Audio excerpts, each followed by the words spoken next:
Well, because over here I did this and that did not apply. That helps me. That's the feedback that is self-corrective to make my proposition next time better. And it may take a century or more before we refine things to where it is predictable. But look around you of all the things that are pretty closely on the money. And so it's something you have to cope with and deal with and or somehow harmonize it with your religious beliefs. I don't need to cut That's you it. off. I'm off. I'm through. But I'd like to have both of you approach it. Obviously, we got young and old. There's a conflict there. Young Earth, old Earth. We got some young people and old people too. Yeah. But we had some different facts dealing with that. I'd like to deal with, as in your estimation, extra biblical proof. In other words, what's the best evidence that creation is a fact, not just a faith? And then, what is your best evidence that evolution is a fact, not a faith? And you may say both are faiths or both are facts, or you may say, I'm just throwing out the question. What's your best? I have several questions about evidences for evolution, evidences for creation, and we're talking scientifically now, not from the standpoint of Genesis 1. Okay, I would quickly say both are faiths. Neither can be proved. You would not say that creation is a fact? I believe creation is a fact, but it's not an empirical. I cannot offer any empirical evidence. By that I mean testable, observable, repeatable, demonstratable in the laboratory, because I wasn't there. It cannot be done again, evidently. It's a one-time event that is not testable. It's not. So by the strict definition of empirical, scientific empirical evidence, it is not, and neither is evolution. They are both hypothesis, theories, whatever word you want to use. Let me stop you right there. Okay. Because now, how do you feel about evolution?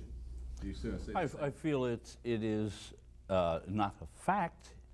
Evolution is an explanation that draws together the relationships displayed over and over again in facts. And it is something that we know more about each decade or year or otherwise. It's self-correcting and will be improved. And to say that, for instance, Darwin was perfectly correct, no, he was not perfectly wrong either. And Homo sapiens, of course, doesn't count very much because we've taken ourselves out of natural selection and out of the arena of simply survival of the fittest. On the other hand, I might add that in our indifference, if I were going to get on religion, on anything, I would say it has only been in the past decade that I've seen very much toward stewardship toward this earth. And now in the last week, I've seen a lot more of churches taking on the stewardship of this earth and not to subdue it. It's not a plaything for you to louse up, and with the environment thing, and it's almost mirrors the way industry suddenly said, oh, we've always been interested in the environment. We're going to have to come to grips with the fact that Homo sapiens has lived prodigally, and we have abused. We've all sinned and come short of the glory of God. That sounds like you're talking my language. Hey, I mean, I've spent a lot of time in a lot of churches. Let me say this, and I'll get back, because, and I think I stated on the radio yesterday, I believe creation because the Bible says. I'm a very simple-minded preacher, but I would like to, I believe both of you have some evidences that would cause one to believe, and obviously you can't prove nobody was there. I guess that's what you're both saying. Nobody was there to document. You don't have any eyewitness accounts, but what are the facts that cause you to believe, outside extra-biblical facts that cause you to believe creation, cause you to believe evolution, besides the age of the earth? Because we've already dealt with that age of the earth. Okay, yes, to finish, the complexity of life indicates the design, and he referred to fossils are accidents because things are designed to recycle themselves, and I agree the whole universe is designed, and that indicates a designer. All I have to do is pick up any book and realize that book had an author. To think that a book would come together by an accident, an explosion in a printing press, is absolute folly. And to look at the design in nature and to say that this is a result of an accumulation of accidents over billions of years is the height of folly. It had to be designed. That's the best evidence for creation. We have the creation itself, the design, is the best evidence for a creator, just like an automobile is the best evidence for a designer. Sure, the automobiles have flaws, but they don't come together from an explosion in a junkyard. They are designed, and it takes intelligent input and effort. I worked at General Motors for 2 years, and not too intelligent design, but a little bit. What about, so would that be geologically, any? Same. The Earth also has some incredible processes of recycling and purifying the atmosphere and purifying the water, and the very fact that we have water. Water is an incredibly designed commodity, without which life cannot exist. When it freezes, it floats instead of sinks like every other liquid that freezes. That was designed so that the fish could live during the wintertime. There's so many things that the Earth is just the precise distance from the sun and the precise mass to match the gravitational attraction matches our body, and everything is just precisely designed for human life, and we can only exist in a thin slice even of our own Earth. We cannot live too high in the atmosphere or too deep in the ocean. So there's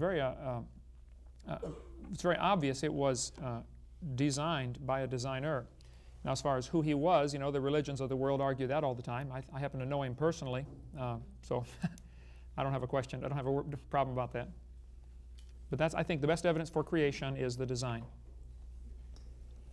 I chuckled not because I was laughing at you, but I was reminded of my paleontological and biological friends who are in the business of classifying and arguing whether this particular creature is the same species as this or that. And since species by biology has more to do with whether they can produce offspring that is fertile, I always ask them, well, how do you know whether this clam could reproduce with that clam fossil? Classifications and design are creations of Homo sapiens. We are the ones who generate classifications. We're very upset when things don't fit our classifications. Whether it be simple, such as, well, it used to be simple. You could tell a boy and a girl from the one in the dress was a girl and the one with the short hair in the pants was a boy. Those criteria are not valid anymore, and so we have to come up with alternatives. And when it comes to dividing and recognizing species of plants and animals, many times the record is full of examples where a species was named because of the root and another species was named because of the leaf, and when they found that leaf on that tree with that root, that was embarrassing.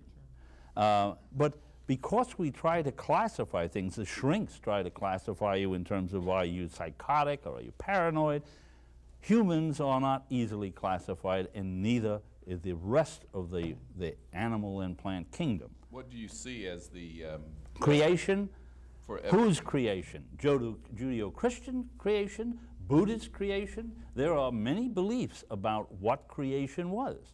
And we don't work for a particular theological context. I can tell you this, and any scientist will tell you, that we haven't the foggiest idea where matter and energy came from. We can just say, through the conservation and first and second laws of thermodynamics, that nothing is created or destroyed. But where it came from initially, we haven't the slightest idea. And anyone who attempts to explain it is either looking for a little PR or... sign that quote down here. That's all right.